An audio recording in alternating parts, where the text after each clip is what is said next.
Bonjour à toutes et à tous. Goedemiddag iedereen. I'm very happy to welcome you so many today for our 6th export talks, the first one of this year, dedicated to digital marketing. Before starting, I would like to wish you a Happy New Year. I hope you enjoyed your Christmas break and that you are ready to start this new year, which will be full of challenges. I take the opportunity to remind you that my colleagues in Brussels and abroad are there to assist you in your international growth. So now let's start with our expert Candice Vanhacht. Do not hesitate to ask your question during the presentation through the question box on the right of your screen. I will send you the PowerPoint presentation in the coming days.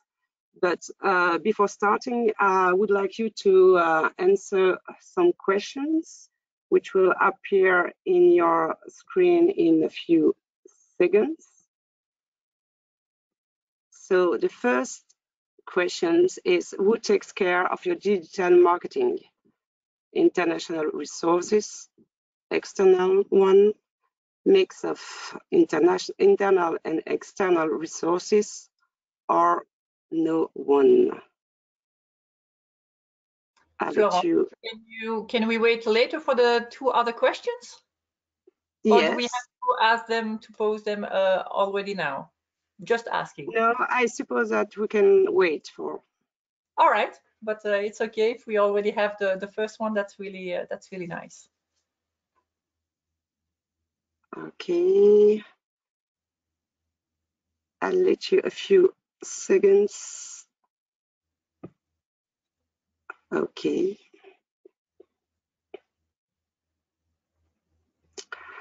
So 56% of you answer internal resources, 3% external, 28% a mix of internal and external resources, and 13% no one. So.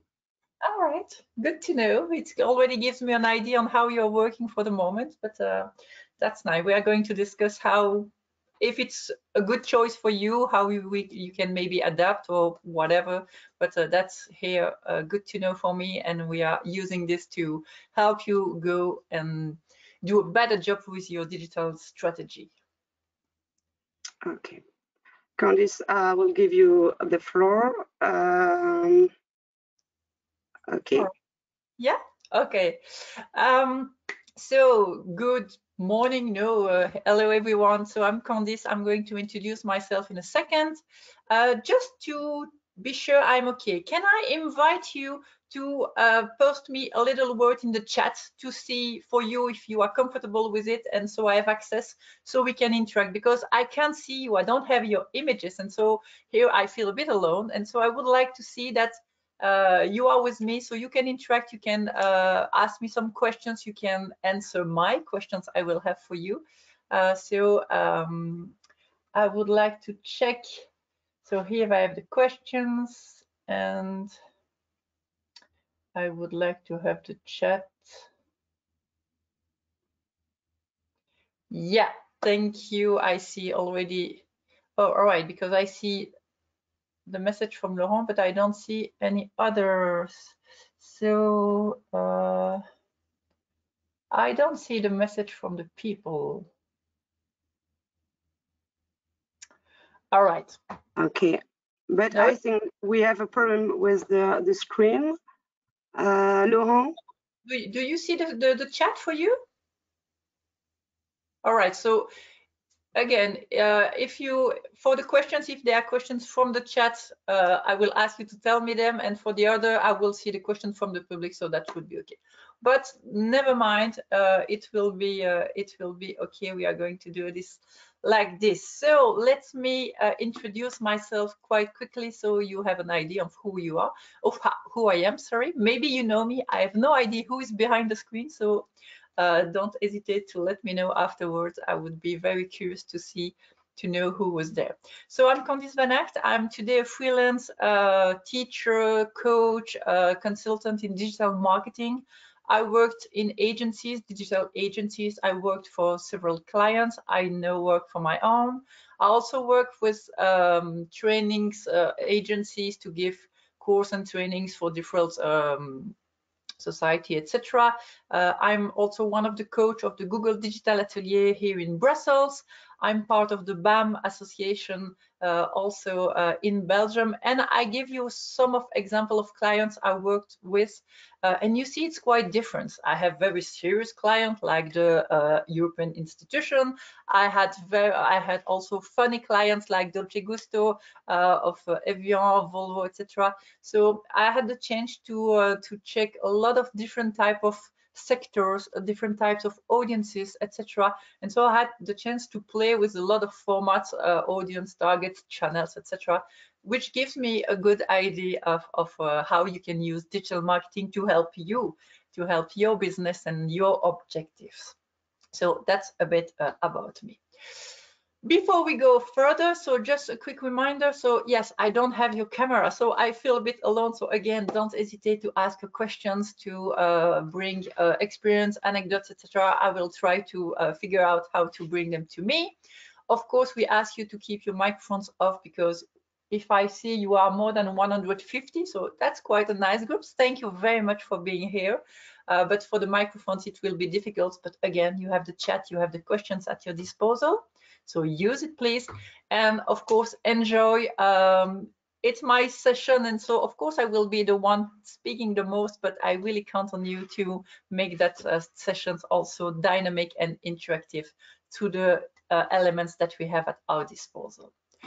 All right, so about the agenda for today. First, I will quickly discuss again about what is digital marketing, in fact, because that's a word. These are words that we are using and hearing all the time.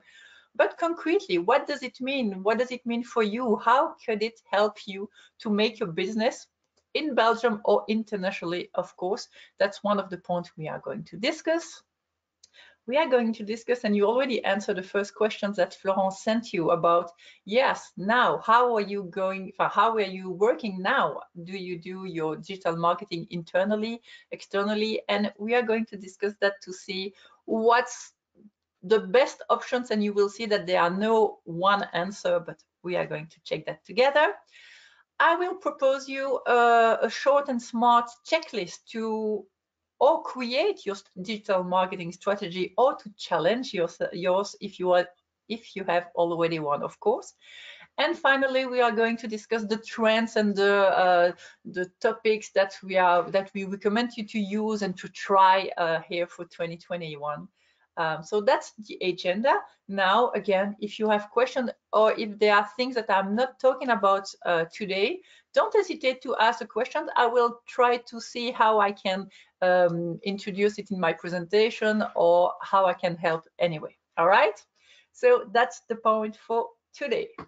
So let's go. So what is digital marketing, and how are we going to do digital marketing now in 2021? So you can help you reach your objectives and reach new clients, new sectors, new audiences, etc. We will see that together. But before going to the digital, I would like that together we think a few years ago when we had no internet. Do you remember that time? I don't know how old you are behind your screens, but I'm 41 in fact. And so I knew the world without internet. I think I discovered internet and started to use it when I was 17, 18 years old. But before internet, when you were a company and that you had to communicate, there were other tools. Yeah, you could use television, radio, magazines, bus stops for external signals, etc. That was at your disposal, but there were issues about those. That digital marketing will help you to say, all right, that was a difficult time for us or an expensive time for us, but now that digital is here, it's a completely different way of communicating. It doesn't mean that the television, the magazine, the radio don't exist anymore. Of course, they are still here and they are evolving too. They are becoming more digital and you still have to work with them. But yes, digital will help you to go a step further. especially if you want to go abroad, if you want to communicate internationally, because it will help you to test things, to reach people that maybe it's very difficult to reach with local television or whatever. Just to give you an idea, this is what happens in a minute on internet. So have a look. You will receive the presentation, so you will have the time to take a close look to the slides afterwards. But you see that in 1 minute, so 60 seconds, you see that, for example, there are almost 200 million emails that are sent. You see that, for example, there are almost 5 million videos viewed on YouTube. And I have that infographic for quite some years now, and it's completely amazing to see how it evolves. You see that the world is becoming more and more digital, that people are more and more on internet, on social media, on email marketing, whatever. It grows all the time and it's never stops. So it's quite, for me, it's fascinating, of course, because I'm quite a geek, yeah. But even if for your business, it's really important to take that into account, because you have to grow with the world and how the world lives, and it's with internet, it's digital that the world goes. So have a look to the figures, but that's quite important. If we have a look again, we are waiting because the study that I'm showing to you right now, you see that the figures from January but 2020, and the same study should arrive this month. We are waiting for it to have the up-to-date figures, but you can be sure that it evolves all the time.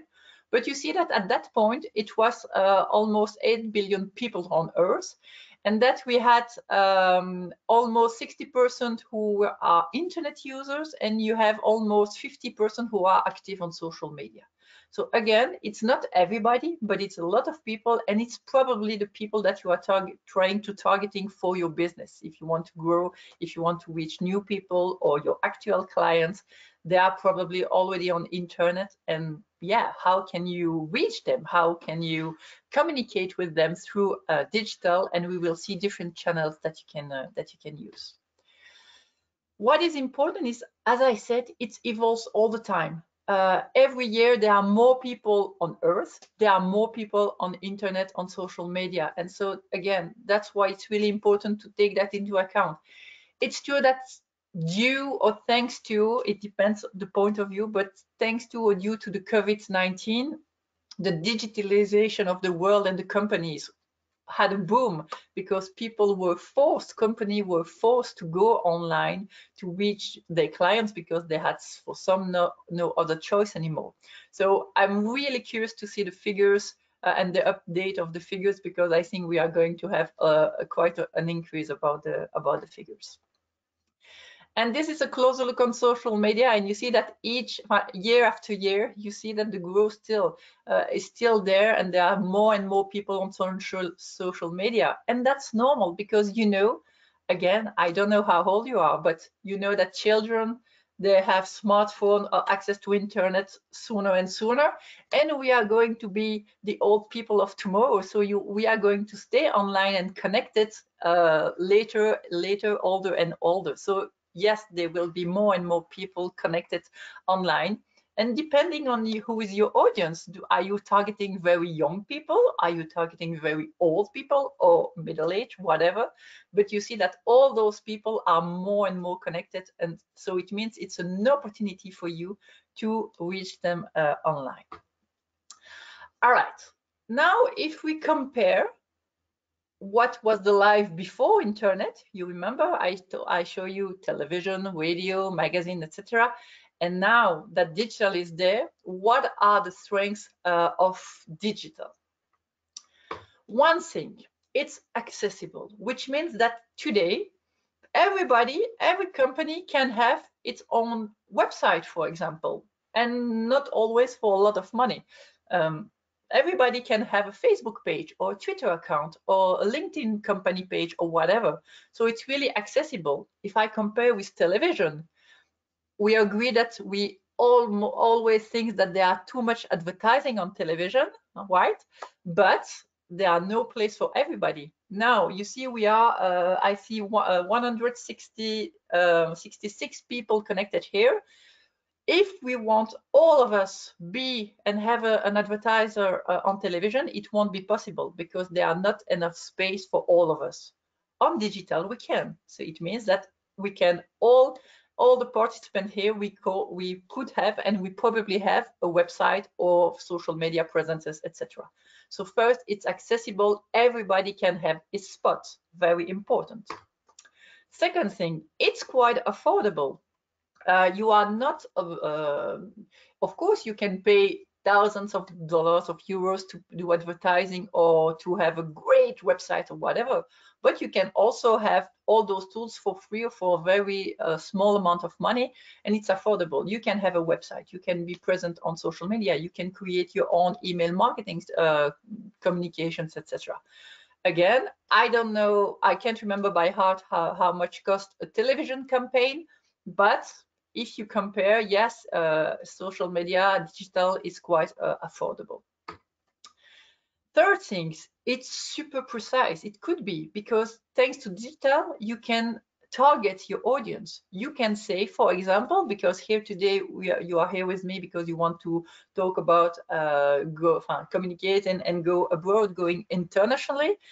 You can decide to create a message and to say, I just want that, for example, Spain to see my message and not France, because I'm not, I don't care about France. I don't want to target that market. I want to target the market of Spain, for example. And you can go even further. You can say, okay, I want to target Spain, but I want to target only women or only men and women between 20 and 30 years old. And you have plenty of details of targeting options at your disposal that makes the tool very, very strong. So again, it's accessible, everybody can be here, it's affordable, you don't have to pay a lot to be present. It's precise regarding all the targeting options. It's flexible. Something that I really like on digital is that if we have an idea here, imagine that today we are the same team and we are discussing a plan, a communication plan, or we have an announcement to make. Yeah, I can open my website, my WordPress, my Facebook page, whatever, and I can communicate a message. Try to do that on television if you are an announcer. No, on television you had to plan your campaign weeks in advance, sometimes months, I don't know. Imagine if you want to do that with a monthly magazine, it's not possible. With digital, yeah, it's really flexible, and you can really, at least on your own platforms, you can change something, you can post something, you can delete something, adapt, etc. So it's very flexible. It's also flexible in terms of format. For example, you have a large amount of format at your disposal, thanks also of the different channels at your disposal, etc. So there's a lot of things to do, sometimes too much, and people are a bit lost to say, okay, what am I going to do and how am I going to communicate? But it's really, really flexible. A very, very important point that you have to take into account if you want to really be successful on digital is the fact that, especially on social media, of course, it's interactive. People finally have the right and the power to interact with you. Again, if I take radio, if I take magazines, television, when an announcer communicates, it shouts the message out and people can react behind their screens, but the announcer won't hear them.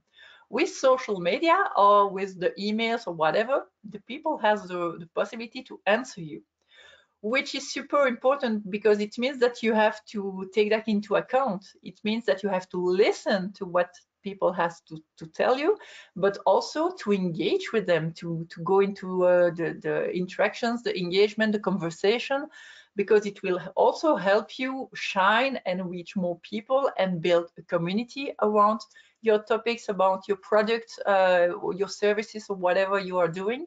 So this is a very important point. It's the interactions that you can have digitally. Also because it will bring you feedbacks, for example, about how you're working. It will give you ideas. It will give you the opportunity to do customer experience, customer service, etc.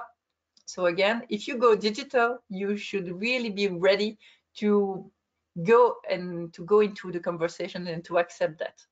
Today, I have to admit, I still see quite a lot of company, and they are there on social media and they are not talking with people. So they really use social media as they would use television on radio. So, you know, top-down communication, and that's a pity because I don't feel very well if the brands I'm talking to, they are not answering me. Because think about that. When someone, imagine you have an office, a shop, whatever, and physically you have your clients in front of you, and a client comes to you and say, oh, hi, I would like to say you that I really love your product, they are really nice, etc. Or someone else that comes say, yeah, I'm not happy about your products because I don't know what. In real life, if that person were in front of you, if that person comes with a compliment, the first thing that you should do, that you would do, I'm sure about it, even if I don't know you, but you're a human being, so it should be quite normal, you would smile. If someone tells you or gives you a compliment, I'm sure you will smile. And the smile, it's, you know, it's the equivalent of the like. People like it, it's I'm smiling. But again, in real life, if people come to you and say, oh, I really adore your product, what would you do? I'm sure you would say thank you at least, and probably more. And that's the same on social media or digital. It's not because there is a screen that you cannot find, that you are allowed not to answer. So keep that in mind, because it's really important to have that people have a good image about you, about your company, etc. Go into the conversation. And the last point I would like to put into light, it's the metrics. That's something really amazing about digital, is that you can measure almost everything. At least you have plenty of metrics. Generally, they are too much. I don't know if you already had the time, or you took the time to go into the metrics that are available for your digital channels. It can be, again, your website. When did you go to your Google Analytics, on your Facebook Analytics, Twitter Analytics, whatever the tools you are using, newsletter, whatever, there are always metrics at your disposal.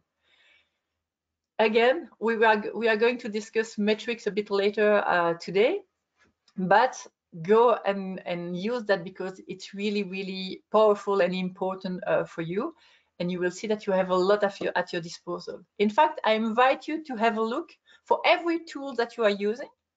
Take at least once the time to go there and to check the metrics that are available. You will discover things, say, oh, they are measuring this, oh, I can know that, etc. And that will give you ideas on what to measure, what to have a look at. That will help you to build your strategy, but we are going to take that into account in a minute. So these are quite some strengths of digital that are really important, and you see that can really help you to grow your business. But if we are talking about digital marketing, what are we talking about, in fact? It's all digital, yes, but if I had to list the tools at your disposal, what are we going to use? What are we talking about? First, of course, there is your website. That's really important. It's your base camp. Your website is almost the only channel, the only platform which is completely yours. Probably it won't happen, but let's imagine that tomorrow Mark Zuckerberg say, oh, I'm done with Facebook, and say delete. He can't, not really, because of all the people working there, but it's not yours. Your website is yours. It's your place. It's your house, and you can do there everything that you want. You can present the content as you wish, in the format that you wish, the lengths that you wish, etc. So first, your website, of course. Second, the social media. We have seen it. People from almost 50% of the Earth's population are on social media. So this is really important.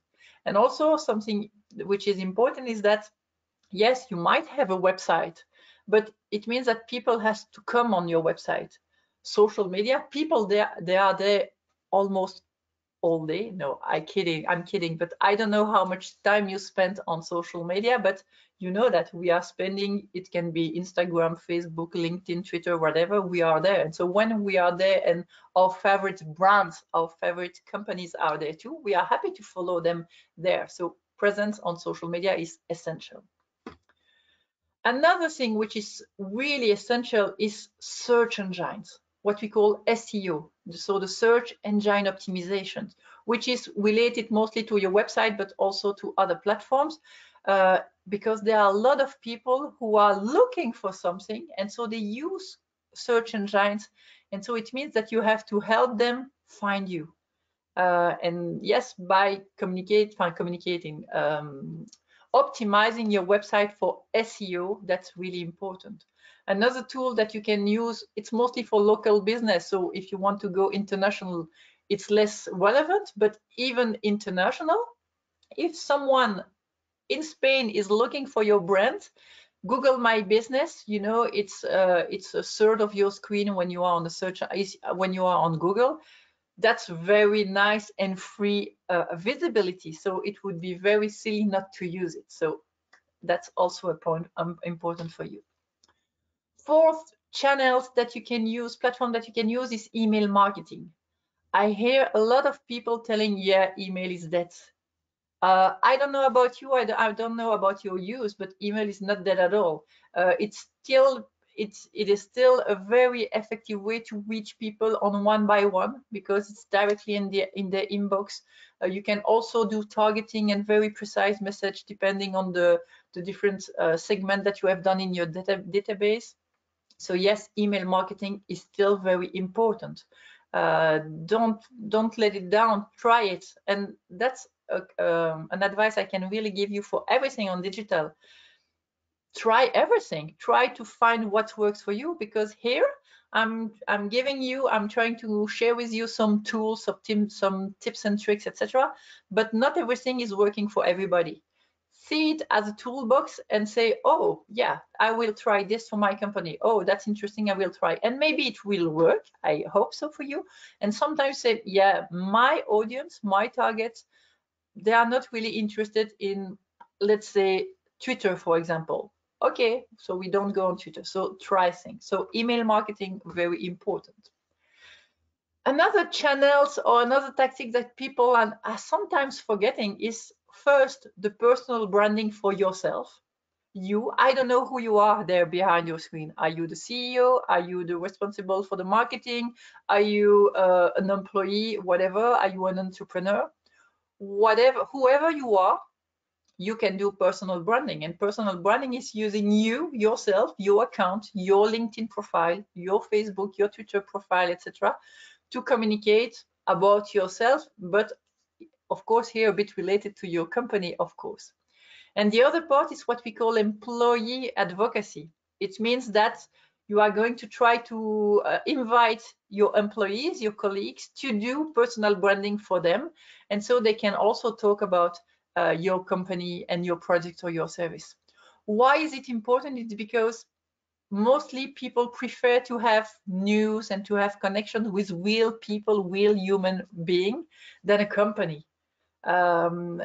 Especially when you are an entrepreneur, when you are looking or a very small company. Yeah, we are all influencers, in fact. Maybe we don't have billions of followers, but even if you only know 500 people, these are people that know you, and they are going to be more engaged with you than with your company. So don't underestimate the power of personal branding or the employee advocacy. Really invite your colleagues, your employees, your teams to communicate, to be present, to be visible digitally, so it can bring light on them, of course, but also on your company, and it gives a more human, of course, aspect to that. All the points I just showed you, it's only organic. So what I say organic is free. You are not paying for this. I mean, yeah, maybe you pay a community manager, but you are not paying advertising, because this is the last point I would like to present you, is indeed the advertising. You can do advertising, what we call display advertising. Display advertising is the advertising you are showing on other people's website. It's the banners and everything you see on other people's website, not your own. Yeah, you can also do advertising on your own website, but you can also publish advertising on other people, other companies' websites. There is also what we call SEA. SEA, for those who don't know what it is. It goes with SEO, a bit higher. And SEO was the free part of the search engines optimization, and SEA is for search engine advertising. All right. And so you can pay to have some results directly into the search, the search engine results, for example. You can also do advertising on social media, of course. This is really powerful, very playful also, because you can really adapt and it's really flexible. If you haven't tried it yet, I really invite you, because that is nice too, is that you can really go and play with small budgets. You are not obliged to invest 2,000 euros to make a campaign. You can start with small budgets just to check how it works for you. And also influencer marketing, to use those very famous people, but where people feel more closer to, because again, it's a human person. That's something important. And so, yes, take that into account. Should I do some influencer marketing, especially if I go abroad? Because I don't know how well you know your target audience abroad. How do you know them? How do you know how well you know the market, etc.? And so it can be also very useful to have in-house, well, not in-house, but over there, to have someone who is local, that people know, that people rely to, and so they can be the ambassadors of your brands or your product or your service, etc. All right. I will just ask to Florence or Laurent, is there any questions I haven't seen for the moment? Because in fact, I don't see them on my screen. And so until now, do you have any questions for me? No, not for the moment. All right. No. I will think that it's because I'm really clear. Yes. Is influencer marketing not limited to B2C? Is it? Oh, okay. That's an interesting question. The difference between B2B and B2C. Because that's true that I often hear that, for example, B2C is mostly Facebook. I really take the big examples. And B2B is LinkedIn, for example. Just to be sure, and I don't want fun, because I don't know, again, who is behind the screen. So B2C is business to consumer, and B2B is business to business, all right? And I don't totally agree with this. Why? Because yes, LinkedIn is a professional social network. That's completely true. And when I'm on LinkedIn, I'm there as a digital marketer, a trainer, etc. That's my professional personality. But when I'm on LinkedIn, I'm also Candice, and I have a house, I have 2 children, I live in Brussels, I have a garden. So if in my LinkedIn I see communication about, I don't know, I will take a very silly example, but a plumber, because yes, it might be that someday I will have problems in my kitchen, on my bathroom, I don't know, and I might need this. And so the influencers, again, it depends influencer on which platforms first, because yes, they are mostly more B2B, but it's possible to do B2C on LinkedIn, and it's possible to do B2B on Facebook. So again, you just have to find the right influencer, and that's something really important. It's also a question of targeting. If you want to work with influencers, you will have to choose them very wisely, because yes, it depends who is their audience, and what type of relationship, of what type of community he has or she has, whatever. So no, for me, influencer marketing could also work with B2B, because I'm sure that, let's think about LinkedIn. I'm sure there are people that you follow on LinkedIn because they are very powerful, they are very interesting and very reliable for you. Why not? Again, toolbox. I don't say that influencer marketing is the good choice for everybody at any time for everything, but, and that's really important, you have to challenge yourself for every tool, every tips I'm going to give you, all right? And for every tips, tools, whatever, you have to ask yourself, okay, so for example, I say social media. First challenge, are we on social media? Yes, no. And you should be able to justify the yes or the no, because sometimes I discuss with clients and I will say, okay, why are you on Facebook? And the answer I get is, why not? Wow, no, that's a bit, that's a bit scary because you don't know where you are going to. And that's the same for no. It can be that no, we are not on Facebook because of this, and you should be able, for your company, your brands, your products, whatever, you should be able to justify the choice that you have made, which means that you have to make some choice, to decide, to make some decision, to say, we go on social media, yes, but we go on Facebook, yes, we go on TikTok, no, and we go on Facebook because of this, and we don't go on TikTok because of that. That is really important, and that's the same for influencer marketing. The important thing is to realize what it is and to say, okay, is it something for us? Yes, because of this, justify it. No, because of that, and again, justify it. But well, you do whatever you want, of course, but I would be very sad, yeah, that's me, if you say, all right, but no, influencer marketing can totally be an option. It should be an option, but sometimes you will say, yeah, but for us, no, or not today, or not now, etc. Because a justification can also, and we are going to discuss this in the strategy, can also be resources. And when I talk about resources, it can be also money, financial resources. To say, okay, for the moment we have that amount of budget, we can't do everything at the same time. So we will have to make some choice, and that can be a very nice justification to say, all right, for now we are not doing influencer marketing because we don't have the budget for example. All right, but consider them all. Challenge yourself about every tips and tricks, every challenge, to say, okay, this we are do yes, no, yes, why, no, why, etc.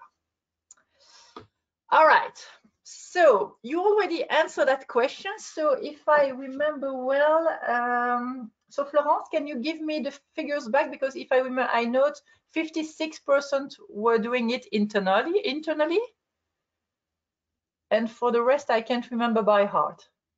Okay. Yeah. Do you have them? Okay.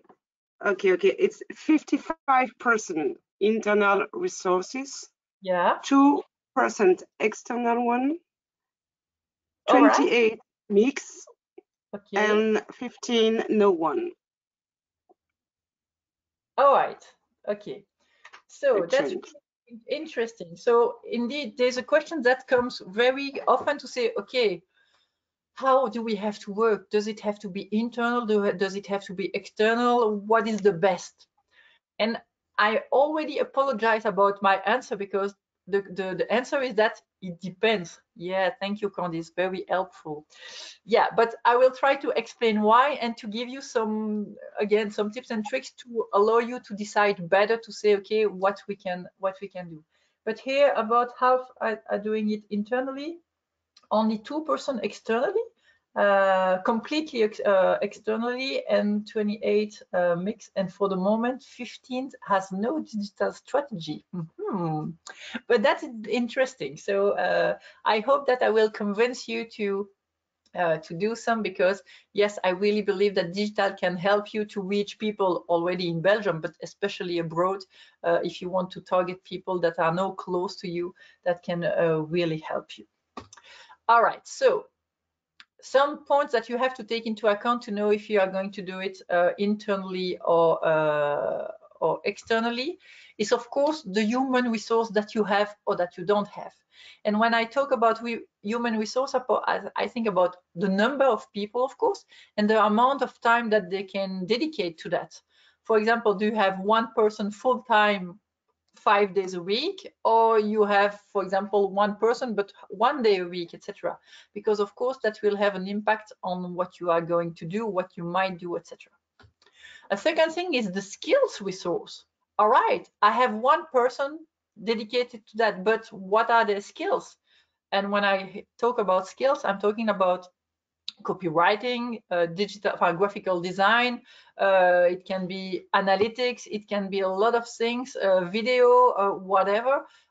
Is this person or those persons able to to set up and to create all the content that you need, for example, or community management, discussion, engagement, or whatever. So the skills resource. And of course, the financial resource. What budget do you have to dedicate to the implementation of your strategy? Because I know that sometimes it's more interesting to hire someone externally. And I'm not an accountant, so but you know that I heard that in company that sometimes, yeah, but it's better if it's freelance or whatever. There's also the financial resource about we can have one person or maybe we can have 5. Of course, that's different. So, and we will see that into the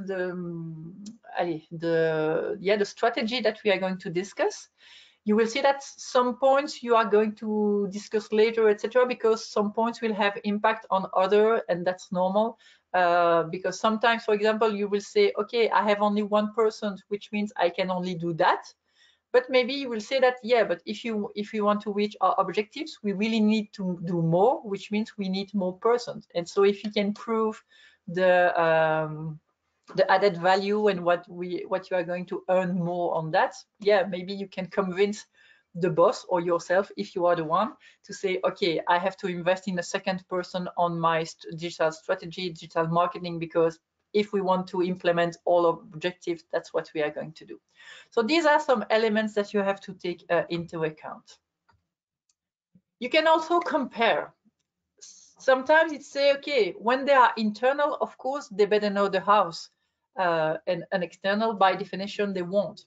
Something that we've done, because I told you I worked in agency for quite some years, and in one, what we did is that I had several clients.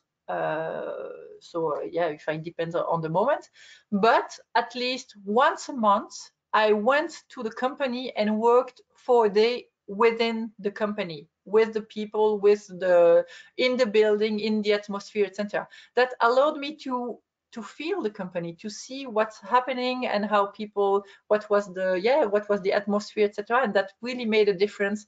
That was quite a good balance, to be at least at some moments really present physically into the company to feel better. But yes, internally, you know better the objective, the clients, for whatever, you know everything better when you are in a house. Of course, when you are in-house, generally it goes faster to have an answer, for example. That's something sometimes very difficult to handle when it's external, is that first your agency or your freelance, but you are not always their only client. So sometimes you have to wait for something. And at the other way, sometimes the agency will have some questions and there will be, the validation, etc. So sometimes it's a bit difficult at that regarding that point, for example. Normally, internally, you have only one client, your company, of course, which is at the opposite. When you work with someone external, an agency, they have several clients. But it's a good thing because it means that for example, I told you about the different clients I've had. That gives me a lot of a good view on what is possible, the different sectors. It gives me inspiration from different sectors, etc. So that's something quite really nice, to have someone external that can also come with external ideas. When it's internal, of course, everybody, internal or external, they have to train and to be always up to date, especially in digital marketing, which is a field that evolves every day. Every day there is something new for a platform, for whatever. So yes, there's a lot of information and a lot of things to be up to date all the time. And when you hire someone external, normally it's part of the deal that they are the best. So they are always up to date, etc. And that's something more difficult internally, because plus the job, they have to do some trainings to be very active in digital marketing communities, etc. I don't say it's bad. You just have to realize it. And also, when you work with someone external, again, they should be perfect. So they have all the skills. It can be one person, but they have some graphics, some copywriters, some video makers, etc. Internally, if you have one person, it has to be MacGyver. It's a Swiss knife. He has to do everything. Or maybe, and it depends on the size of your company, you have the chance to have a team for digital marketing with specialties.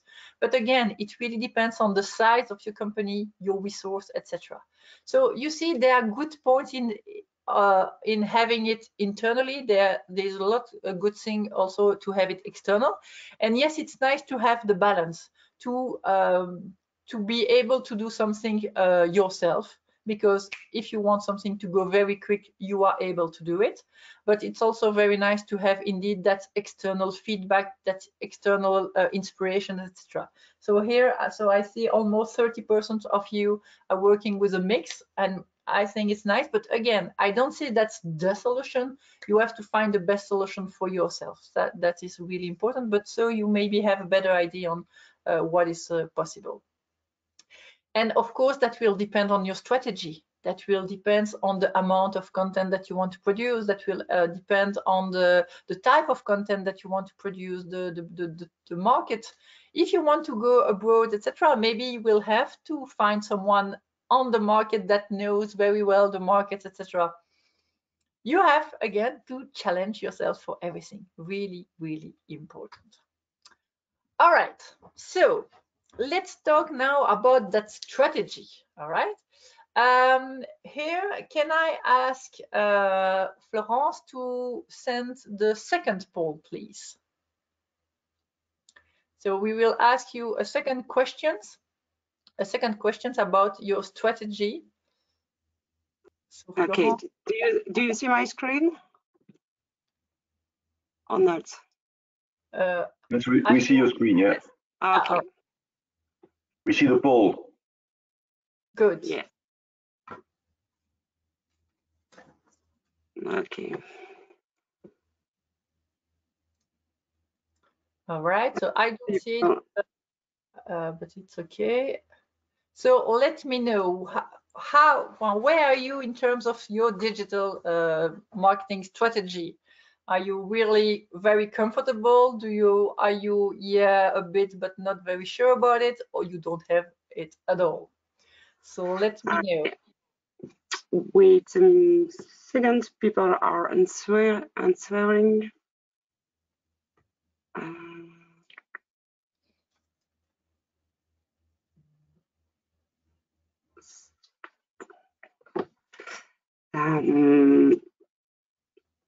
Okay.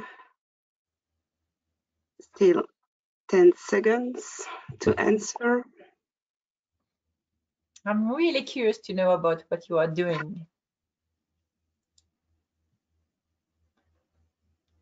Okay, so 16% of the audience has a clear and strong digital marketing. 49% are not very sure. Yeah. 31% have no strategy. And 5% for the other answer. Okay. So yeah, so I see that I know why you are here, so that's a good point. And that's really interesting, because you said 16% has a clear and strong strategy, and we will see that in a minute. That it's not because even if you already have a strategy, it's essential that you challenge it all the time, because as I said, digital marketing evolves all the time. So there are new tools, there are new things, there are things that disappear, to see what the others are doing, etc. So good job that you have a strategy, and very good job that you are here it means that you are challenging yourself, so that's nice. Around 50% who says I'm not really sure, yeah, we are trying, etc. Okay, that's indeed a lot of people, so they are trying, but it's really an investment of time, of strategy, etc. And it's essential to do it. And maybe you already have the experience to see, okay, we have quite an idea where we want to go to, but because it's quite unclear, sometimes we are not very accurate, we are not doing the best communication or whatever, so that's nice. And 31 has no strategy at all for the moment. Maybe it's because you start, and again, that's a good point. For the rest, yeah, I told you, I still meet some people to say, okay, no, for the moment, yeah, we have a website, or we are on social media, but we don't know exactly what, why, how, etc. And it's already a good thing that you are there, but once you know where you want to go to, you are going to go over there quite faster. It's as the same with your car, with a boat, whatever. If you don't know exactly the road, you are maybe going to do that to arrive at that point eventually. But when you know exactly where you want to go and what will be the steps, you will go over there quite faster. So that's really important to have that that strategy. All right, so indeed, as I said, and that is really important, is that, yeah, first, of course, you have to define your objectives. I'm going to go a bit more into the details, so I just present you the overall idea, but I'm going to go into the details in a minute. So first, having objectives, to know where you are going to, very important. Second thing, to define who are your targets. Who you are, because we are never talking to everyone. And even if you are talking to everyone, you have segmentation, because you are not addressing people the same way. For example, if they are 15 years old or if they are 50 years old. So that is really important to define your target. Also to define your resource, we talk about it, it's the human resource, financial resource, etc. Four things, to define and to deploy your tactics. All right, what are you going to do to reach your objectives and to reach your targets? Again, I'm going to explain that in a moment. Into the cycle also, measurement and analytics, taking the time to have a look on what you are doing, what are you going good, have you good results, have you bad results, do you have a look to your results, but we'll come back here. And as I say, and that's really nice for the 16% who already have a clear and strong strategy, is to check based on the results that you have, that you got, to say, okay, I check, am I on tracks regarding my objectives? Are there things that I have to challenge? Of course, there are things that I have to challenge, but are there things that I have to adapt, to change, to say, okay, we have tried this and obviously it doesn't work, so we have to, or we remove that tactics, or we adapt that tactics. And in fact, it's really an infinite cycle. So you see, if you have no strategy, you are at the good place. But if you already have a strategy, you are really at the good place too, because that will be a challenge that you are going to do all the times, quite regularly during the year and during in time, to say, okay, I have to challenge, do I still have the same objectives? Do I still have the same targets, or do I do I target a new segment or a new part in the world or whatever? And you see that's the basic plot, if I can say so. First, your objectives, very, very important to know what you want. And the first thing that most of clients forget is to be able to communicate about who they are. Because, you know, when you discover a company, you go on the website, on the Facebook page or whatever, and people, they have to come to understand directly who you are, what you propose, what you do, etc. And for a lot of companies, it's not clear. I often land on a website and at the first thing I'm there, oh, right, but where am I? Who? I don't understand, where am I? What's that company? What are they doing, etc. And that's because the company itself, it's not clear. And a good exercise to do is to do the pitch elevator. You know, when you have to present yourself to someone else in 30 seconds, for example, and you know you are very concise, you are very precise, straight to the point, and that's important. So are you able to present yourself, to present your company like this? And is it visible on the platform that you are using, your website, your social media platforms, etc.? Very, very important. And of course, what are your objectives? Are you selling? What are you doing? Is the product, service, whatever? What are those objectives that you are trying to reach? If you don't know what you want to do, and if you don't communicate it, it will be more difficult. And it's not enough. If you have objectives, you need what we call KPIs, so in the key performance indicators, because it's not enough to say, okay, my objective is to I don't know, to sell products, all right, but your KPIs will be, for example, the number of products that you have sold. And that is really important that you have defined those indicators. So to know that you have succeeded into your objectives, especially in digital where you can measure everything, what are you going to measure to know that you have reached your objectives? So for every objective that you have set, you need a KPI. And more of that, in fact, you will also need, but I will come that into a minute. Something that will really help you to build your strategy is the famous customer journey. I suppose that most of you know it, but I will resume it very shortly because if some doesn't, that would be sad. And for the rest, it's a small reminder, very nice. So the customer journey, 4 phases. You take 100 people in a place. For the moment, normally you won't find them together because it's not allowed. But here, for example, let's say I see that you are 165 person in the presentation, and we can take a breath. Let's say, I don't know, I've seen the news about Mini Europe lately, so let's say Mini Europe. If I talk about you about Mini Europe, you will say, okay, how many people already knows about it?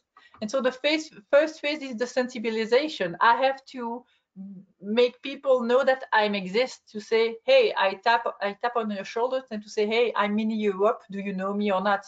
So first, make sure that people know about you. That's the first phase. When people, they don't know about you, they have never heard about you, especially abroad, when you are going into a new market and that you are completely unknown, that first phase is really important, is to, so people know you, that they discover that you exist. The second phase is the consideration. So, all right, you tap on their shoulder, you say, hey, I'm Mini Europe. And now they have to think about you, to say, oh, Mini Europe, what is this? Ah, okay, so it's in Belgium. It's not something only digital, it's in Europe, but maybe there's a digital experience, I don't know. And they will think about you. They will ask a lot of questions. Okay, what it is? Is it free? Is it expensive? Is it only online? Can I buy it? Can I visit it? They have a lot of questions, all right? That's a consideration phase. That will bring some of them to the conversion phase, which is generally when I buy something from you, but not only, because they are company, they have nothing to sell, no products, etc. So it depends, but that's the conversion. The conversion is your biggest objective, that really the objective that you want that people do, that they complete. That's in the conversion phase, sorry. And the last phase is the loyalty. So they are already clients, and you want 2 things from them. Or you want them to stay client, to be a client again, to buy again, or to buy something else from your product store, or that they become, and it can be both, or that they become ambassador of your brand, so that they go to their friends and to say, oh, you should really go and visit Mini Europe because that's great, that's really nice, that's really interesting, that they share that on their social media.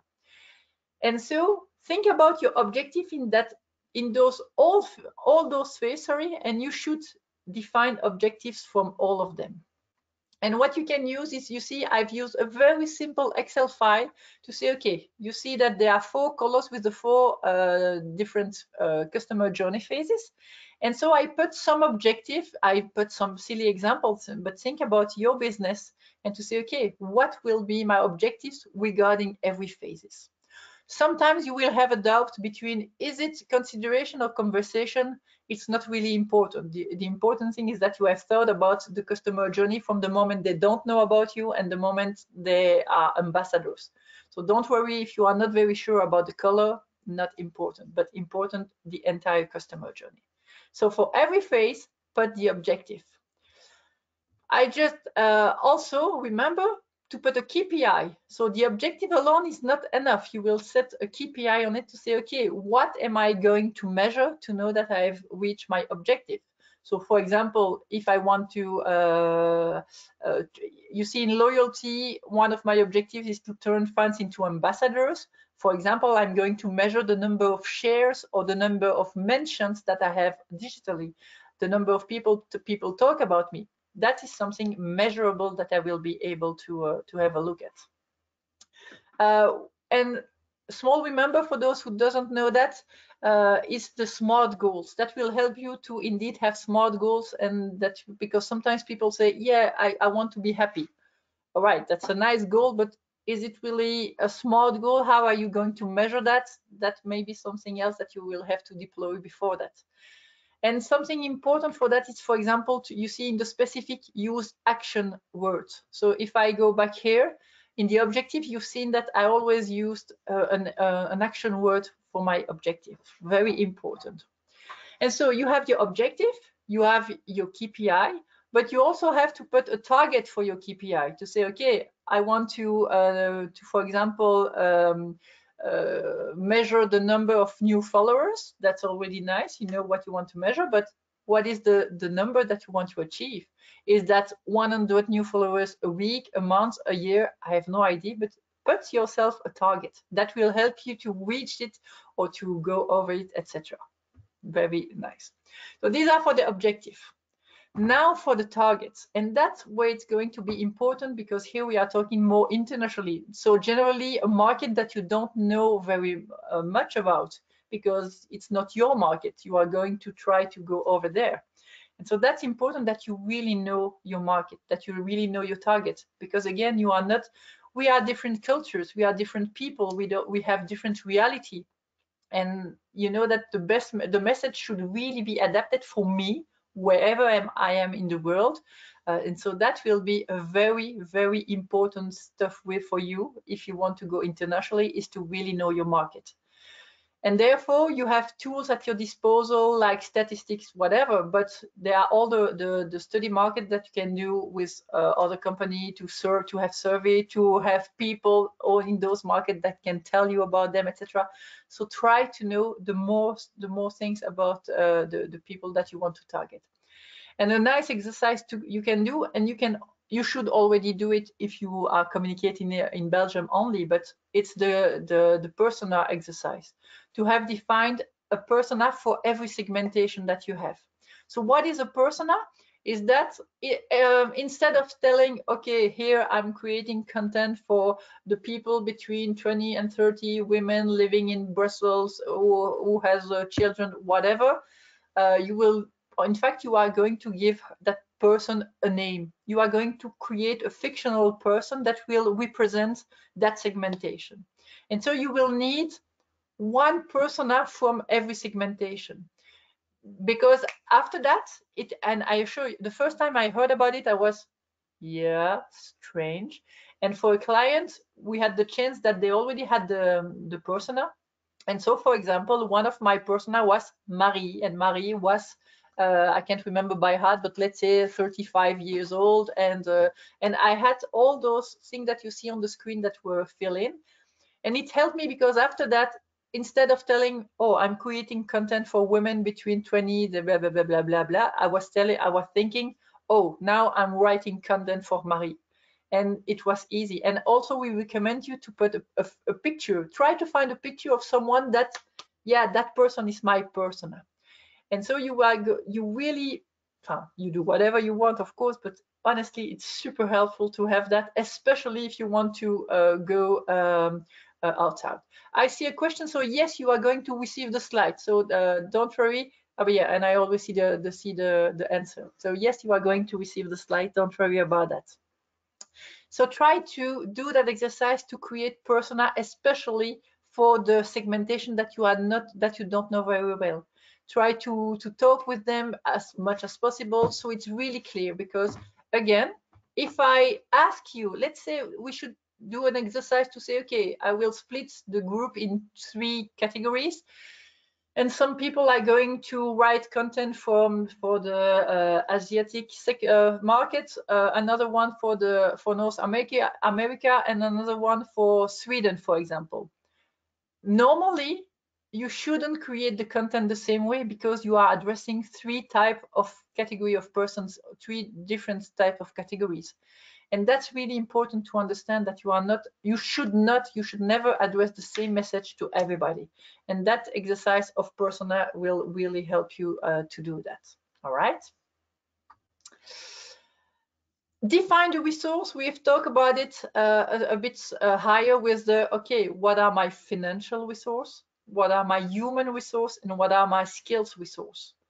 where do I have to invest, and what? And again, you remember I gave you the example. Let's say that yes, if for the moment I have that budget, you can decide I have that budget, so I can only do that, or maybe I want to do more, which means I need more budget, but I can justify why I need more budget, so I can convince or myself, of banks, of my manager, or whatever. So the defined resource is really important. Once you have defined your objectives, your targets, and your resource, then we go into the tactics, all right? And above all, we are going to deploy them, of course. So the first thing is to define the channels that you are going to use. So you remember we talk about the website, social media, email marketing, search engines, personal branding, influencers, and advertising. And so that this is really important, that, for example, yes, let's say, so that's the one I've just said. I didn't forget anything. I haven't forgot anything, so that's nice. But for example, if you say, all right, I have to go on social media, you will have to define which one. And you remember, you have to challenge yourself, and you should be able to tell me or anyone or yourself to say, all right, I'm not going on LinkedIn because of this, or I'm not going on Snapchat because of that. But you will have to define those channels. And of course, those channels will be defined by your audience. If your audience is not on TikTok, why are you going on TikTok? So you see that those different points, you are going to think about it at different points, and that they will have an impact on each other. So yes, ask your audience, if I want to find you digitally, where can I find you? Do you like to receive email? On which social media do you surf? Are you using a lot of search engines? What type of website do you visit, so I can do advertising on it? Do you like video? I don't know, because it will depend on your persona, on the culture, on the age, on the interest, on a lot of factors. And so the more you know about your target audience, the more easy it will be to define the channels that you are going to choose.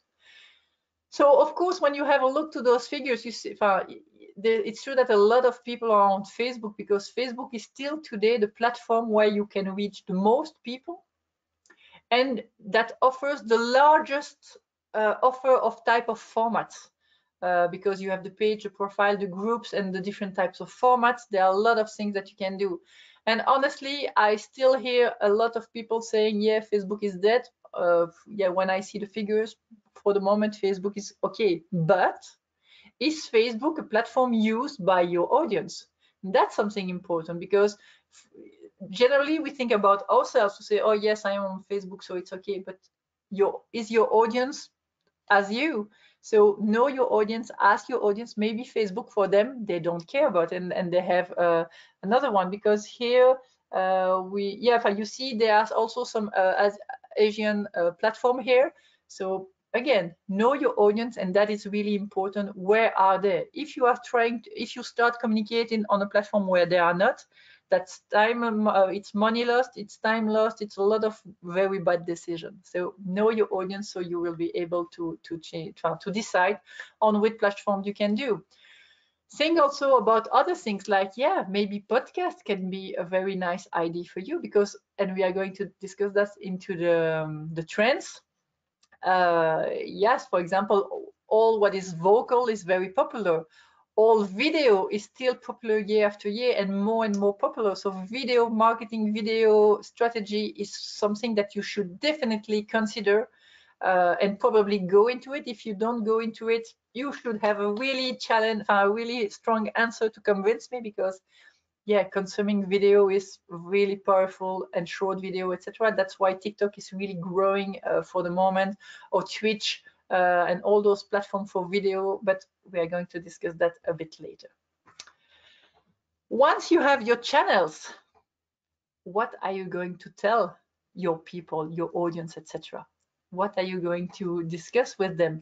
And remember, because again, and it's for you, it's to go to be successful, etc.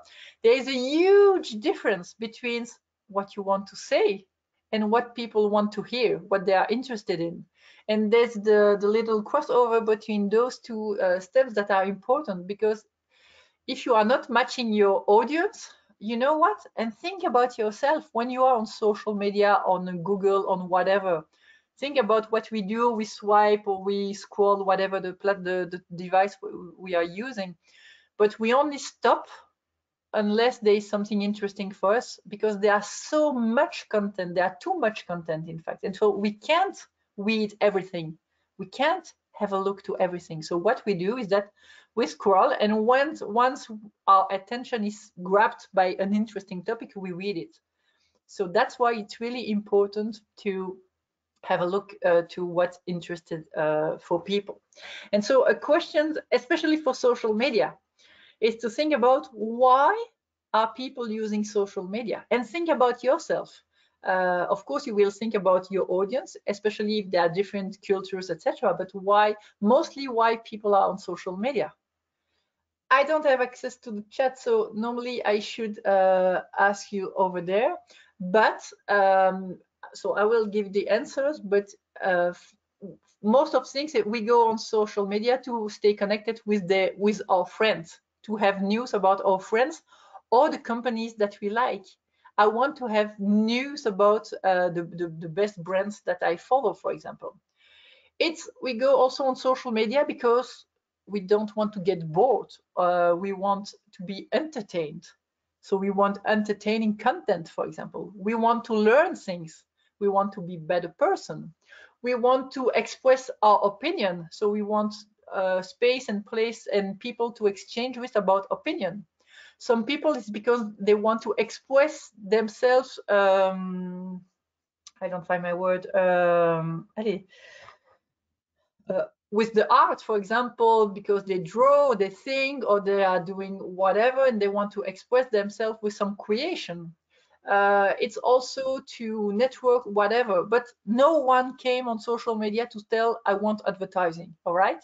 And inside advertising, again, think about yourself. The advertising that you like is the one that are funny, that are moving, that are interesting, you learn something, etc. So every piece of content that you create should answer one need, one social media, one digital marketing need of people.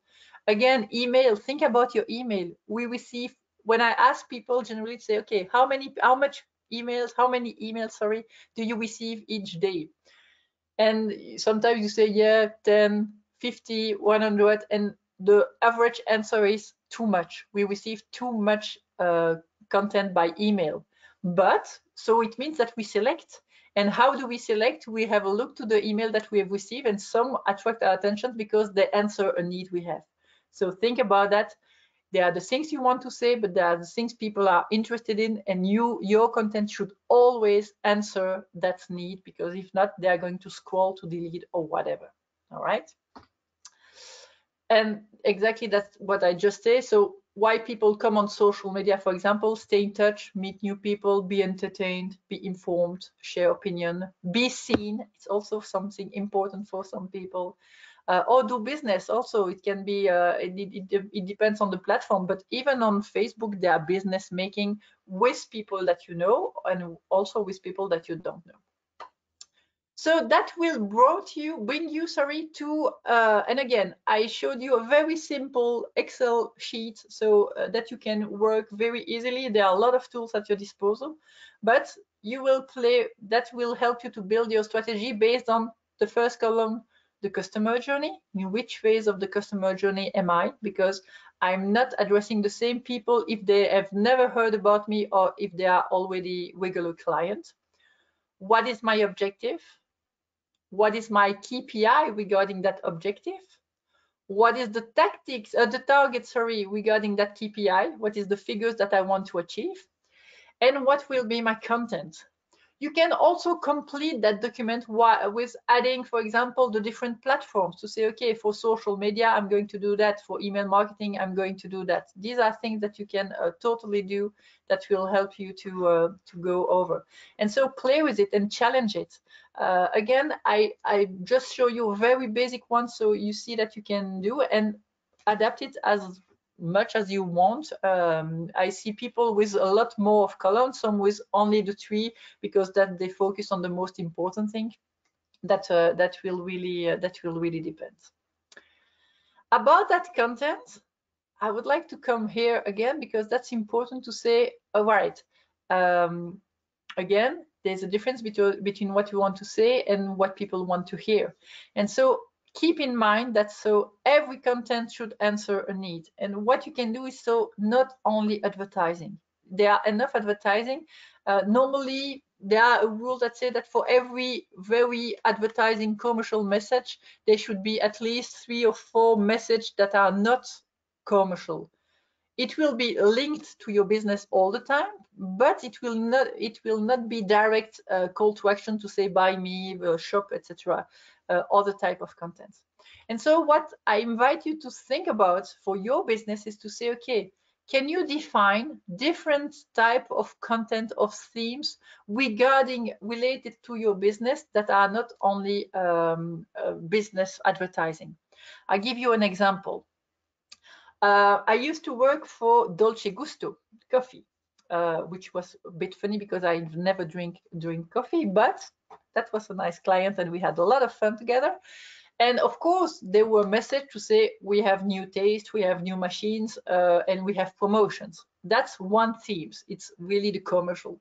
But then we went with other themes, like for example, how does Dolce Gusto create, or where do they find the coffee from? How does it work from the really basic, the field of coffee, etc., to the packets and the packages in our shops, for example, and to see that it was green, ecological, sustainable, fair trade, etc. That was a story that was really important, because for most people, it is important to know that the coffee that they drink, that they are fair trade, that it's not exploiting children or whatever. So that was one theme.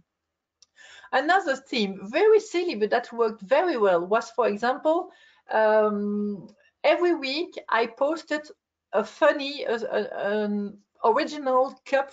You know, the mug, I don't have one here, of course, but you know, in every country, in every museum, every shops, you can buy a cup with a mug with funny drawings or message or whatever. And so every week I shared an original mug that I found on internet or that people sent me. And that was no branded Dolce Gusto. It was published by Dolce Gusto, but it was related to coffee. And so it really helped people to, I was talking coffee. And so, yeah, when they are following us and thinking about coffee, they think about us. But that was what I call a free content. And that is important too, to offer free content, because when you are only sharing things about shop me, buy me, etc., at some point people, they are annoyed and they say, all right, no, I want to have news about you. I want to have fun. I want to express myself, but I don't want to buy you every time. All right. So try for your business to find stories to tell. And that's important. And that's what works the best in your strategy, is the story that you are going to tell, with the different types of formats, with the different types of communication, etc., that you can use to say, tell stories about your business. Bring emotions to people. That's what works. And yes, sometimes you will have to do a basic promotion, etc. But even there, if you can bring some emotion, laughs, or whatever in your promotion, that will be still better. But you should also have what we call free content, so people will connect with you easily. And again, that's the difficult part, because if you are if you are targeting people in different parts of the world, and especially sectors and market that you don't know about it, you should really go back into the personal face to say, okay, who is my audience? What do they like? Because people, for example, from your city won't have the same interest than the people living in Seoul or in Argentina or in Spain or whatever. So therefore, to know what type of story you have to tell, you have to really know your target audience very well. All right. Okay. Do you have questions regarding content and the type of things that you can publish for to tell the stories about your your company, to tell about your product or your services? Or is this something you are quite already quite comfortable with? Or are you maybe stuck with because again, in fact, when I think about the clients I've met, there are two main categories. There are the companies where they have too much content and they have to select and to choose to say, okay, I have too much, etc. And at the other part, I have clients or people or companies that I know, and they say, I don't know what to communicate about. I have no ideas. So where do you stand? Do you have too much content, or do you struggle a bit to say, okay, I don't know what can I think about, tell about my company, etc. Candice, do you see the question in the question box, because there are many reactions? Because I have in the chat I only see sorry, the question of the public. Yes, the questions are in the question box. There's nothing in the chat, and there are a lot of questions. But no, I only see one question, which is, excusez-moi, allons-nous recevoir les slides and the answer, but that's the only question I see.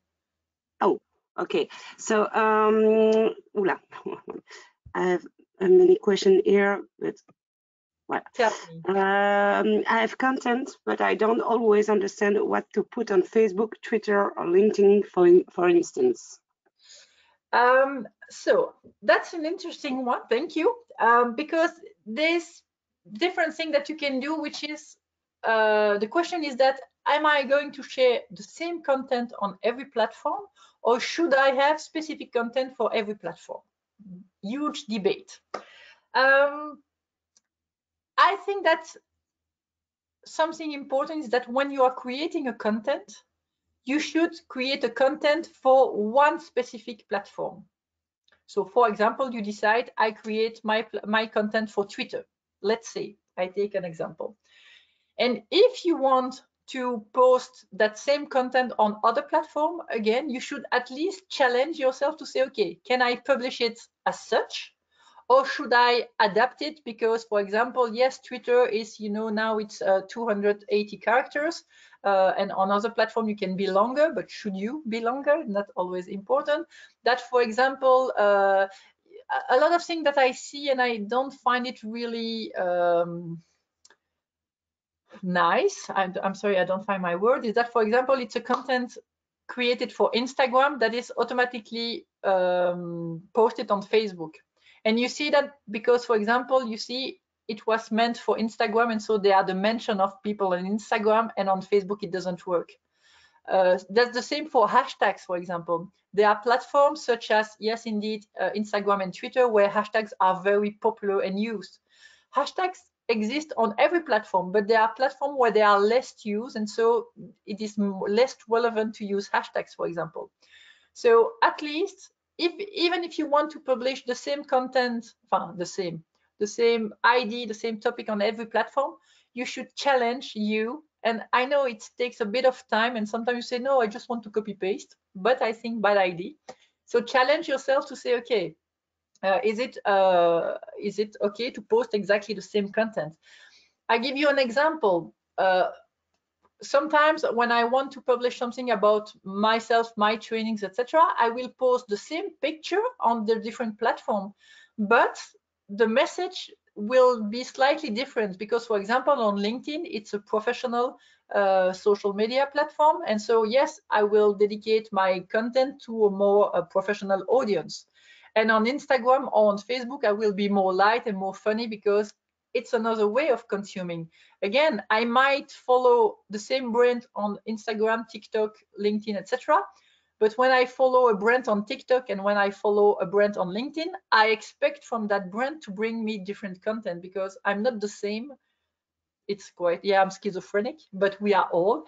I'm not the same person when I'm on TikTok and when I'm on LinkedIn, which is a good thing.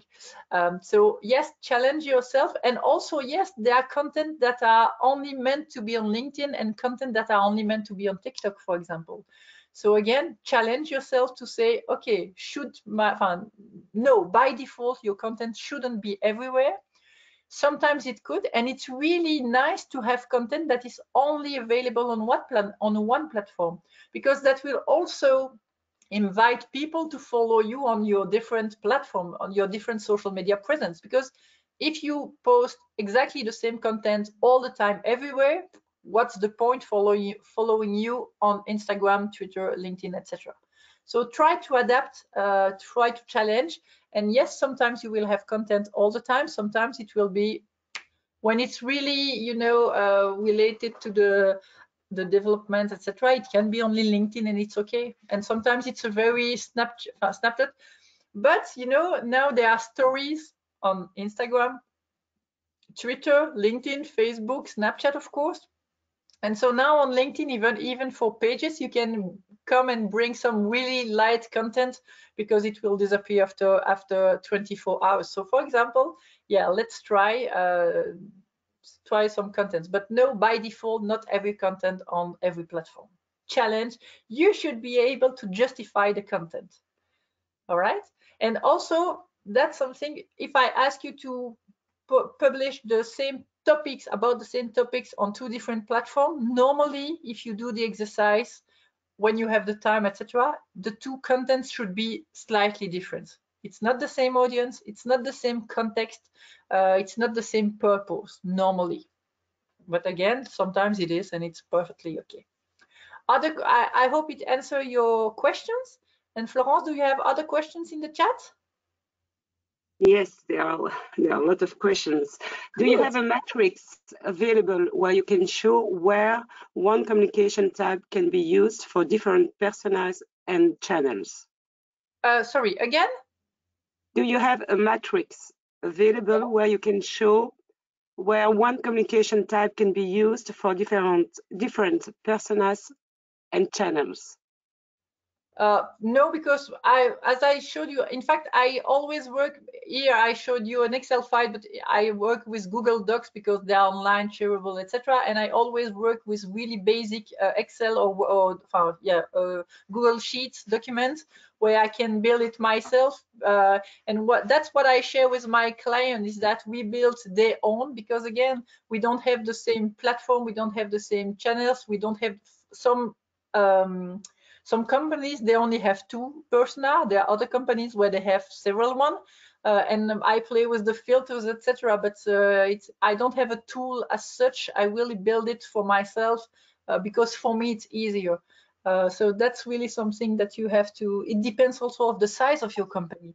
Again, I'm alone, I'm a freelance, etc. And mostly I work with or entrepreneurs or freelance. People working alone or very small companies, so that's useful. If you are a huge company, that's something different. So no, I would build it from scratch, because it's really a tool that will adapt it for each of you. Alors, j'ai une autre question concernant TikTok. Est-ce que c'est un canal adapté pour les B2B ou qui est plus adapté au B2C? Question posée. Yeah, no problem. Oh, it's easy to understand, of course. It's mostly, of course, it's mostly B2C. And if you are not on TikTok, I really invite you to install it and to have a look at. First, you will find a lot of content very funny, so you will have a good time. But you will see more and more companies using it with advertising or without, and you will see that it works when they respect the code. Sometimes I see content on TikTok and it's exactly the same content as on Facebook, for example, and so it doesn't work because it doesn't respect the code and the very funny, creative and dynamic way to create videos on TikTok. But there are more and more companies, but again, it depends on your target. If you target, I would say young people, but thanks to the lockdown, there are less and less older, less and less younger, not less and less, but there are more and more older people as me on TikTok too. So again, is your audience there? And if yes, it can be interesting. But if you go on TikTok, you should accept and follow the codes of the challenges and the creative video, the very, very dynamic video, etc. Then people will really engage with your brands. So that's a really nice channel to think about it, but it's not accurate for everybody. So again, challenge yourself. regarding also your resources, of course. But so I would say definitely more B2C, but yeah, definitely B2C. Okay. Yes. How to know a target audience abroad? How to know your target audience abroad? So. But there are already what you want for yourself, to say, okay, if I want to go abroad, who do I want to reach? If you are already on social media, there are a lot of things that you can do by how can I say, for social media, or in fact Google search engine, etc., Google Ads, is that you can predict to say, okay, I want to target those people because they are living in these countries or these cities, etc., and they can already tell you how much people you can reach. So that already gives you an idea of the size of your segmentation, for example. But after that, yeah, that's more des études de marché. I don't know how to say that in English. Study market, I don't know, and to know, okay, but yes, your product, is it relevant for you to have those interests? Because you know, you have the demographic targeting, to say, okay, I want to target people, women from tel age, etc. But there are a lot of information about interest, and that you can already play by building a campaign without finalizing it. But you can already build a campaign to say, yes, let's check what are the interests available, and to say, okay, I want to target people interested in technology or environment or whatever, and you will have the size, a fork of the number of people that you can reach, that can already give you an idea. But again, I think that it's really important also to have because there are all those tools at your disposal that are already very strength, but I think it has to be combined with a real person from that group, from that person, from that target audience that you want to reach, that can also, whom you can discuss. But as I said, on Google Ads, on Facebook advertising, etc., for every platform when you can do advertising without paying, you can already, for example, plan a campaign and play with the criteria and the filters and the different interests, and so it gives you an idea on what you can do. And also something important is testing. As I said, you can really test things with small budgets to see that, all right, let's say I will create a campaign for women and a campaign for men, and you can already quite quickly see who is more interested. And what is also really nice is that you see it live, and so live you can say, all right, that campaign doesn't work, so I stop it, and so I stop spending my money on that campaign, for example. That's something that you can totally do, and I really invite you, so play with small budgets to test also your audience, to see, is there an interest over there? But for the rest, yeah, that's all the technical tools at your disposal. But yes, there are the study market and the people, try to find people to have a contact also within that target audience, because when it's a very different audience, it's difficult to empathize with them and to really know what they are interested in. Other questions that you have? Maybe the last one, which language used on social media if you target is for 2 or 3 languages? That's a very good question. First, there's something that you have to realize, is that people are more comfortable in their mother tongue. I give you a simple example. When you are on LinkedIn or Facebook, in fact, whatever, and think about the people that you know, when they are not talking in French or Dutch or whatever your mother tongue is, the fact that they are using generally English, it immediately gives a commercial layer on that message, which means that it's a risk that people scroll. So generally, I would would recommend to have communication in the language of your target audience. So in fact, of course, it will depend on how international you go and how many language it's it is.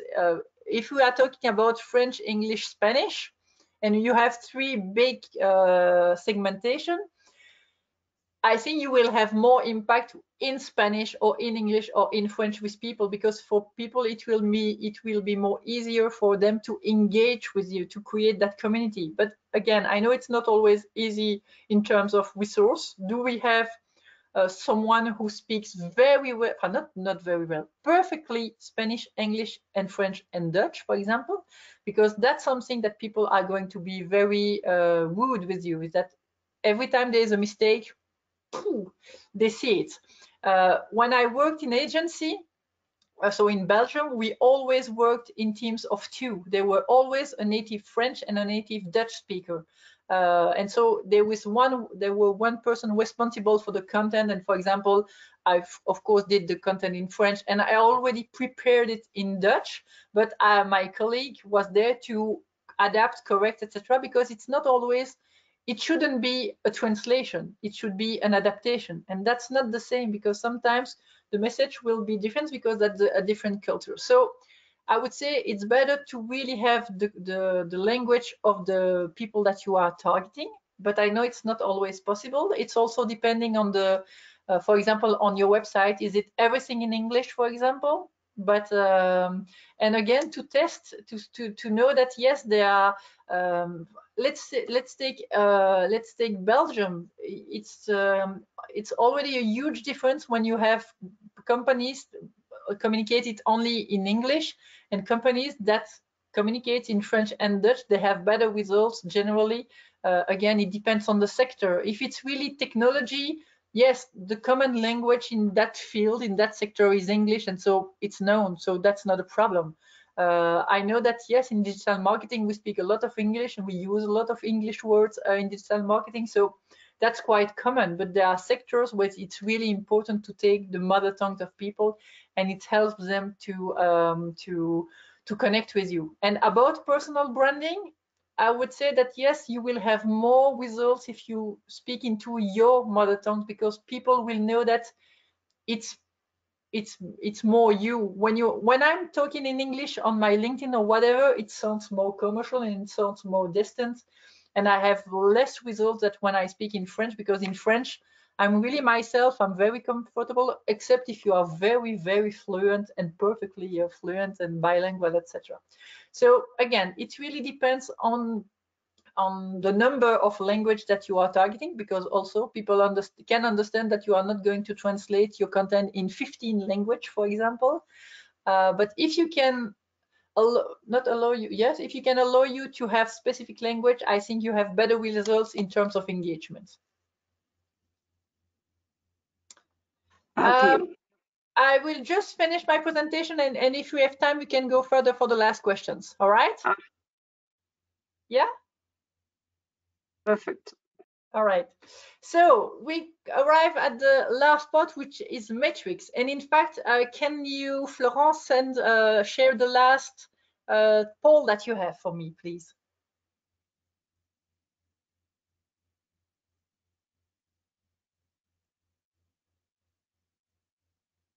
So I have a question. I would like to know your behavior now about how you deal with your metrics.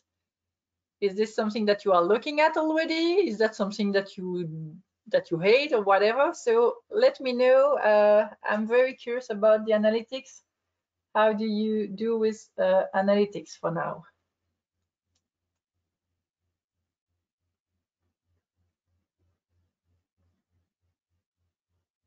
Okay. Still 10 seconds. Yeah. Because especially when you are targeting a market that you don't know a lot about, you will see that metrics can bring you so many answers. So that's why it's in general, it's already super important to have a look at your metrics, but especially when you are talking to people that you don't know a lot about. So what do you have? So the trends for the moment is 26% with answer yes very regularly. Okay. 44, 45 sometimes. 14 never. 5% never I hate analytics. And 11% are the answer. All right, because the 11 are a bit more, I don't see the chat, but for the 11% for the other answer, I would be curious to have some example in the chat, and if Florence can share them with me, that would be nice. But again, it's really interesting. So I see that there are a lot of people who are already looking at quite, or very regularly, or sometimes. 14 never look at the, yeah, you already have an answer?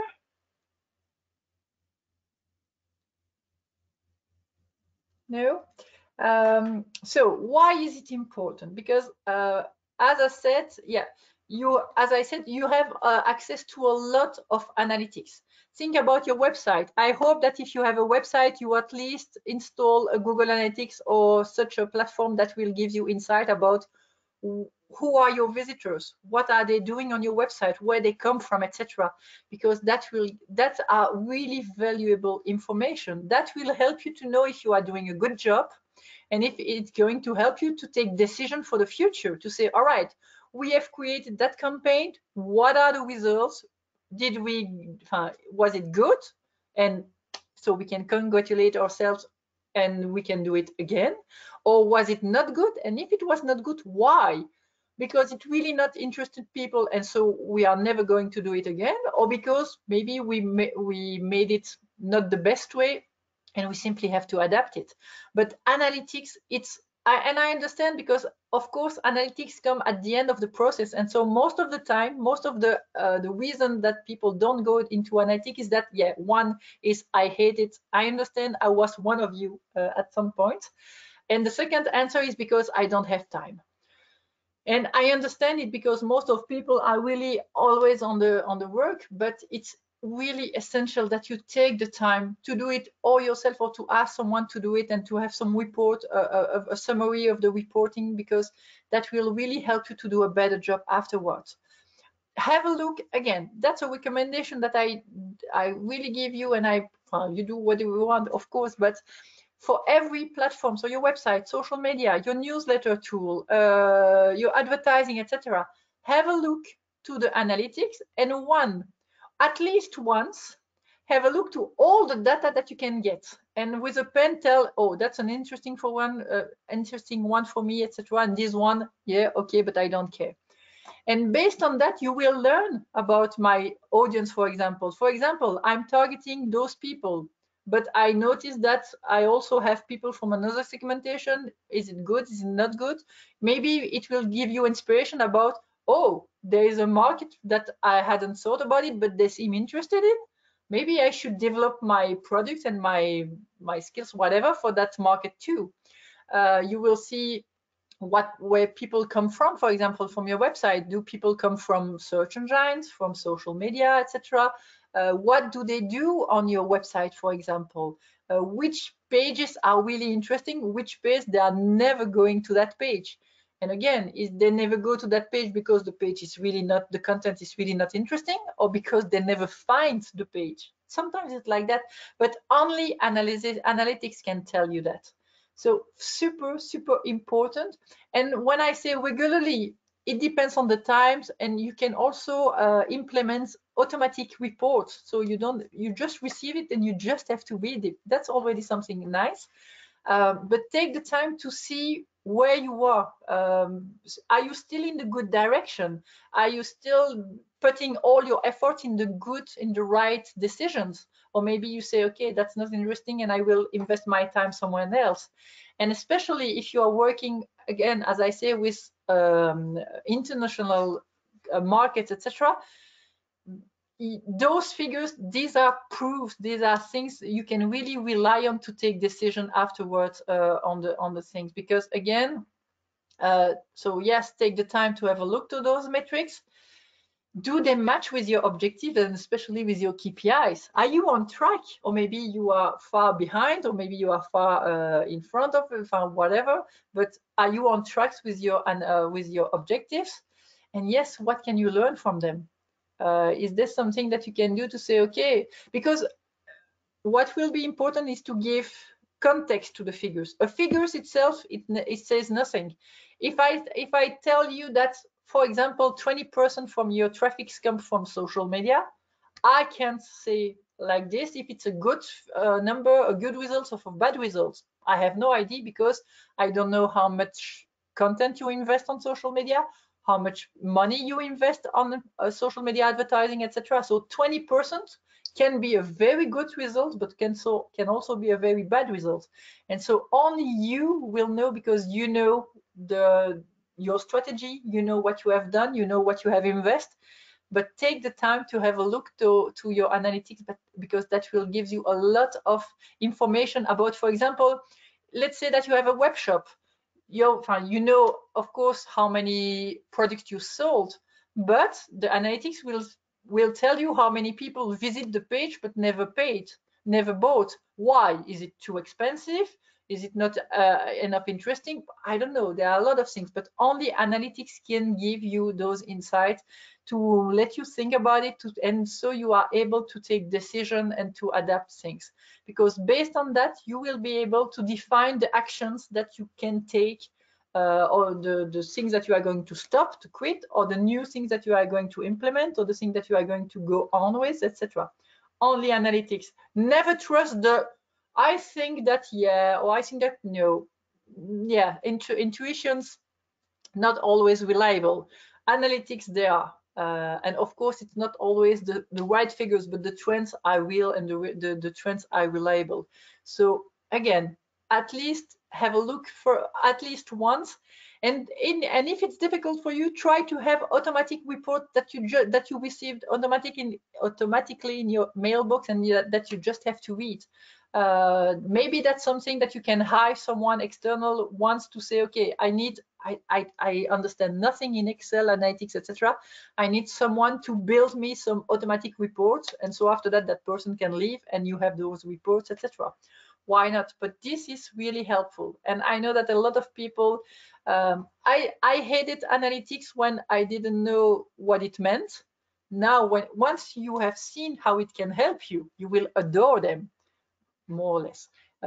I know that I don't adore analytics, but now I really find it valuable for me. It really helps me in my business and for my clients, etc. So that makes a big difference. And so if it makes a difference into your business, I think you're going to like it. So that will help you to tell, okay, for example, let's say that you are trying several markets, and analytics will tell you that market, they are not answering very well. Why? Can you adapt it, or okay, that market I quit, etc. But only analytics can help you. And so based on that analytics, yes, check them first, and then adapt what you have to adapt, and then the cycle, you are back into the cycle to say, okay, my objectives, are they still the same? Do I have to adapt them? Do I have to drop some, to add some news, etc., and go to your targets, to your resource, etc.? And that's the infinite cycle of life of digital marketing that can help you to go over there. Let's have a look. So that's really nice about the timing. So just to give you some ideas on what should be very popular here in 2029 about the content and the tactics that we see. Clearly, everything regarding video and live things are very popular. Why? Because first, video, as I said, I think it's 15 years that every year video is more powerful. And it's more powerful because first, it's really silly, but it's easy content for people. It's so much easier to watch a video than to read an article. So that's first. Secondly, it's because it's dynamic. There's color, sounds, image that moves, etc. That's really nice. And when you add that live touch, that's something important, because here, for example, yeah, you can have interaction with people. And when something is live, you know that anything can happen. I don't know what, but anything can happen, and people has the feeling that they are part of an event. It's really an event. So all the live content of the live video, etc., which are still and more popular. Of course, influencer still grows, but choose them wisely. Don't take any influencer, make a search and challenge them, because it's not interesting for them neither to make a bad deal, because their community won't be happy about it. But yes, influencer, if chosen wisely and that you think together about the type of content, etc., it's a nice way, because again, people prefer to have, of course, you are going to tell that you are the best. That's normal. But when it's someone not related to you who tells it, even if people know that he's paid, but normally an influencer, he knows his audience, he knows its community, and if it's not a match with the community, he won't do it, because it's a bad service for him. So something that he wouldn't do. Especially after, and we are still in it completely, but especially with the 2020 year that we've just had, it's super important that you have purpose-driven missions, that it talks to people, that it's relevant, that it's not only completely futile. I don't know how to say that in English, but yes, try to have content that really talk to people, that share the interest and their mind, and that they are really aligned with you for good purpose, because we were through a very tough year, and we are still on it in tough periods thanks due to COVID-19. So if you have a mission that is really a purpose driven, that will help you also. Go and use and go more and more into customer experience, especially with market where you are not close to. Tell people that you are ready, that you want to know more about it, that you care about what they say, positive or negative. Try to grab the most feedbacks that you can, and of course use it. Tell people that you are listening to them and what you can do about it. A very important point also, which has more and more success, is voice and visual search. We are, with the tools like the Google Nest or whatever, or Siri, we are most and more research are done with the smartphone, and not typing, but just okay, where can I find, I don't know what. And so the search and the voice, everything what is vocal is more and more important. We talked also a bit about the podcast. That's a format that people like to listen into their cars, or when they are running, doing jogging or whatever. So again, check your market, because maybe in the market that you reach, they really don't care about podcast. I don't know, you have to check, but have a view on all the possibilities that you have to connect with people, and ask them if they are related about that. And yes, really easy to use content. The short videos. It's video, it's funny, it's short, it's easy to consume, etc. So that's why TikTok is so much popular, not only for young people, but that's a very dynamic format. And again, if you are not on TikTok for now, I really recommend you to go and have a look. You are not obliged to create video. You will have fun too, but at least check what people do and check for some brands, etc., for more serious content. And I will do really this, because the content is, no, it's not true. There are very serious topics on TikTok, but done with the TikTok style that makes it really interesting, dynamic, short, and so easy to consume type of content. I also give you some resources about digital marketing if you are interested in to know which website to follow, etc., that can help you. And if you want to, and here I only put the example for Facebook and Instagram, but if you want to learn more about using your communities, this is Facebook Blueprint, which is a free platform from Facebook, where they give a lot of resources about Instagram, Messenger, Facebook, of course. So they teach you how to do advertising, to do community management, etc., which can really, really help you if you want to do that. Voila, I arrive at the end of my presentation. Of course, I'm still here for your questions that Florence is going to share with me. If you have any questions, don't hesitate. Don't hesitate also to add me on LinkedIn. I will be really happy to connect with you. And if you have also questions that I couldn't answer here, I'm always happy to. It's nice for me to see that people are interested in. So never hesitate. It will be a pleasure for me. Florence, do you still have some questions for me? Yes, there are a lot of questions and the time is almost up. So maybe the last one about voice search and CEO, how to optimize SEO, pardon, SEO, how to optimize website for voice search. Yeah, that's a good question. And in fact, and I will answer about vocal, but in fact it works for everything, is that when we talk about SEO, so SEO is the optimization for search engine, you always have to ask yourself, what are people going to type into or to ask to Google or the search engine to find the content? Because honestly, and when I see my 15 years old daughter of my mother, I won't tell her age, it's not polite, but when I see my mom typing a request on Google, we are not searching the same way. So think about how your audience could make a search on a search engine. And for vocal, yes, think about if you had to ask a search engine a question, normally you should mostly write a sentence that starts with a how can I blah blah blah, where can I blah blah blah, what does it mean, why is this, etc. It always starts with a question word, or the why, when, etc. And so if we go into vocal search, most people are going to make a search with a question word. I don't know how to say that in English again, but you know, the when, why, where, how, etc. So that will really make the difference. And your page should be really optimized with that type of request. What are people going to type or to ask vocally to a search engine to find some content? And the most your content is close to the request done, the more chance you have to come on the first page and on the first result.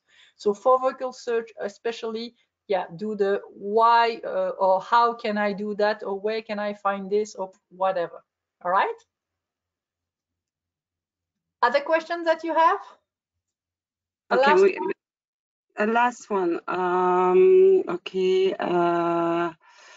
For advertising, I've heard that it's not efficient to advertise directly on Facebook or Instagram.